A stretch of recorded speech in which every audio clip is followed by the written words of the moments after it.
Bonjour à tous et bienvenue dans cette nouvelle leçon de français. Aujourd'hui, nous allons travailler sur l'indicatif présent. La première question à se poser est de savoir quand utiliser l'indicatif présent. Le présent est utilisé dans 4 situations différentes. Tout d'abord, pour exprimer une action qui se passe au moment où l'on parle. Par exemple, j'explique l'utilisation de l'indicatif présent. Ensuite, il peut être utilisé pour exprimer une action habituelle. Tous les matins, je sors le chien.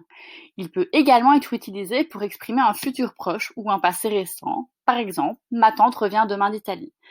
Pour finir, l'indicatif présent peut être utilisé pour exprimer un fait qui est vrai tout le temps. Par exemple, il a les yeux bleus.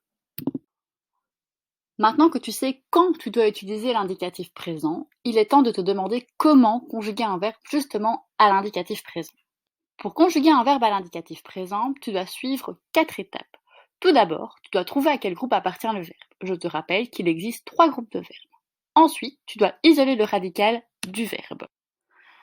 Après cela, tu dois chercher la terminaison correcte dans le tableau en fonction du mode, du temps, du groupe et de la personne. Et pour finir, bien évidemment, tu ajoutes la bonne terminaison au radical. En parlant de terminaison, regardons cela d'un petit peu plus près. Voici les différentes terminaisons du présent de l'indicatif. Observe-les attentivement et tente de les retenir. Attention, bien évidemment, ne l'oublie jamais, le français est fait d'exceptions. Tu auras donc plus de détails dans tes feuilles de cours. J'espère que l'indicatif présent n'a plus aucun secret pour toi et à bientôt pour une nouvelle leçon de français.